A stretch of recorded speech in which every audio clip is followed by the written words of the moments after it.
مزید Islamic videos کے لیے ہمارے چینل حقیقت اسلام کو سبسکرائب کریں۔ یہ منظر بڑا بیان کرنا اور ہے، پڑھنا اور ہے، سننا اور ہے، لیکن سارا دن لاشیں ڈھونے والا حسین، ان سے پوچھو کہ یہ منظر کتنا اندوناک ہے۔ یہ منظر دیکھنے والے اب حسین کے ایک بھائی باقی رہ گئے جن کا نام ہے حضرت عباس۔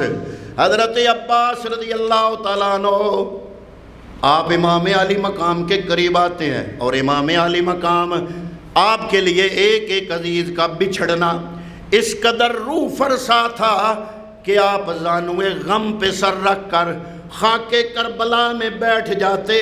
جب بھی کوئی جوان اللہ کی بارگاہ کی طرف جاتا، آپ زانوے غم پہ سر رکھ کے خاک کربلا پہ بیٹھ جاتے، عرض کرتے مالکہ ابراہیم نے تو ایک اسماعیل دیا تھا اور آنکھوں پہ پٹی باندھی تھی، اب دیکھ لو میرے کتنے اسماعیل تیرے دین کے لیے میں نے قربان کر دیے۔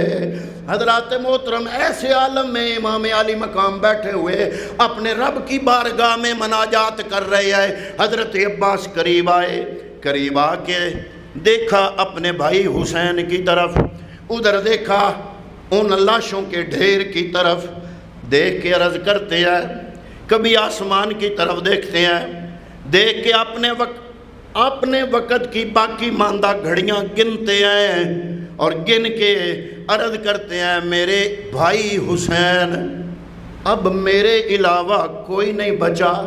میں نے بچوں کے دل بھی دیکھ لیے، جوانوں کا جہاد بھی دیکھ لیا، بوڑھے اور کمزور ہاتھوں سے چلتی ہوئی تلواروں کا منظر بھی میں نے دیکھ لیا۔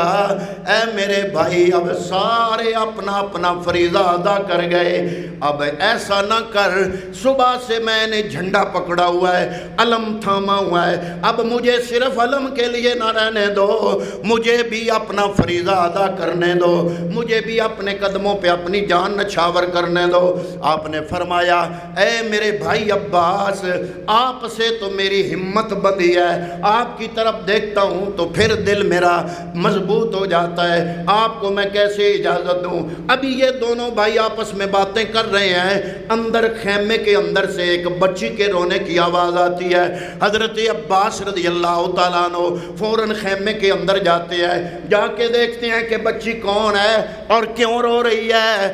دیکھا امام حسین کی چھوٹی بچی سکینہ ہے، پیاس کی شدت کی وجہ سے رو رہی ہے۔ چچا جان اب تو میری زبان حلق سے لگ گئی ہے، چچا جان میرا حلق خشک ہو گیا ہے، اب شدت کی پیاس اور اس صحرا کے تپتے ہوئے آگ بگولا ہوئے اس آگ کے انگاروں جیسے اس صحرا پر میری پیاس کی شدت میں اور اضافہ ہو گیا ہے۔ حضرت عباس رضی اللہ تعالیٰ عنہ خیمے سے باہر آتے ہیں، امام علی مقام امام حسین کی خدمت میں عرض کرتے ہیں اے میرے بھائی مجھے اجازت دیجئے، میں بچوں کی پیاس مجھ سے دیکھی نہیں جاتی، میں خود تو حوصلے میں ہوں، برداشت میں ہوں جس حال میں میرا رب رکھے، لیکن بچوں کی پیاس برداشت نہیں ہوتی، مجھے ایک کوشش کر لینے دیجئے، مجھے اجازت دیں، میں دریائے فرات یہ جو سامنے نظر آ رہا ہے دریائے فرات کی لہریں نظر آ رہی ہیں، میں وہاں پہ جا کے میں پانی لانے کی کوشش کرتا ہوں۔ آپ گھوڑے پہ بیٹھے، ایک مشک چمڑے کی اپنے بائیں کندھے پہ لٹکا لی، دائیں کندھے پہ تلوار لٹکا لی، اور حضرت عباس علمدار جن کی رگوں میں مولا کائنات کا خون دوڑ رہا ہے، حضرت امام حسین روکتے ہیں کہ اے عباس نہ جاؤ۔ حضرت عباس کہتے ہیں میرے بھائی اب اتنی شہادتیں دیکھ کر میرا خون میری رگوں کو توڑ کے باہر نکلنے کی کوشش میں ہے، خدا کے لیے مجھے روکنا نہیں، مجھے اپنی چھوٹی بچی سکینہ کے لیے پانی لانے کی ایک کوشش کر لینے دیجئے۔ حضرات محترم حضرت عباس امام علی مقام کے بھائی آپ گھوڑے پہ بیٹھے اور دریائے فرات کی طرف گئے، ادھر سے عمر بن سعد نے للکارا، اس نے کہا کہ خبردار اے لوگوں حضرت عباس پانی لینے میں کامیاب نہ ہو۔ اس نے ایک تازہ دم دستہ فوراً دریا کی نگرانی پر معمور کر دیا۔ حضرت عباس گئے، ان لوگوں نے آپ کا راستہ روکنے کی کوشش کی، آپ نے ان کے ساتھ جنگ کی۔ ظاہر رگوں میں مولا کائنات کا خون دوڑ رہا ہے، جوش شہادت میں باہر آ جائے گا، مجھے آپ اجازت عطا فرمائیں۔ آپ نے وہ مشک چمڑے کی پانی کے لیے اپنے بائیں کندھے پہ لٹکائے، دائیں کندھے پہ تلوار لٹکائے، گھوڑے پہ سوار ہوئے اور دریائے فرات کا رخ کیا۔ سامنے جناب بڑا تازہ دم دستہ جو کھڑا تھا، انہوں نے روکنے کی کوشش کی، لیکن علی کا شیر ایسی ضرب حیدری لگائی، ایک ایک کر کے سب کو واصل جہنم کرنے لگے۔ عمر بن سعد للکرتا ہے، کہتا ہے تم اتنے ہو اور ایک بندہ ہے اور اس کو تم روک نہیں سکتے۔ آپ دائیں بھی حملہ کر رہے ہیں، بائیں بھی حملہ کر رہے ہیں، ان کو کاٹتے۔ حضرت عباس دریائے فرات کی لہروں میں آ گئے، آ کے آپ نے وہ مشک پانی کا بھر لیا، بھر کے کندھے سے لٹکایا۔ جب لٹکا کے اٹھنے لگے، دل میں خیال آیا، اے عباس تمہیں بھی تو تیسرا دن ہے، پانی نہیں پیا۔ یہ عرب کا صحرا تپا ہوا جو انگاروں کا منظر پیش کر رہا ہے، اور اس پیاس میں لڑ لڑ کے صبح سے ان دشمنوں کے ساتھ یہ اس شدت میں مزید اضافہ ہو گیا ہے۔ اے عباس آئے ہوئے ہو دریا پہ آیا ہوا پیاسا بندہ پیاسا واپس نہیں جاتا۔ تم نے چھاگل تو بھر لی، مشک چمڑے کی پانی سے بھر لی، خود بھی تو پانی پی لو۔ اپنے ہاتھوں سے پانی دریائے فرات کا اٹھایا، چلو برا منہ کے قریب بھی کیا تھا، اچانک اندر سے آواز آئی، اے عباس یہ کیسے ہو سکتا ہے؟ سکینہ سے پہلے تم اپنی پیاس بجھا لو۔ اسی وقت وہ پانی پھینک دیا اور عرض کیا، مالکہ پہلے سکینہ پانی پیے گی، عباس بعد میں پانی پیے گا۔ اتنے میں حضرت محترم زرارہ نامی ایک خبیث کوفی تھا، اس نے حضرت عباس کے بائیں بازو پہ شانے پہ حملہ کر دیا۔ آپ کا بایاں بازو کٹ کے نیچے گر گیا۔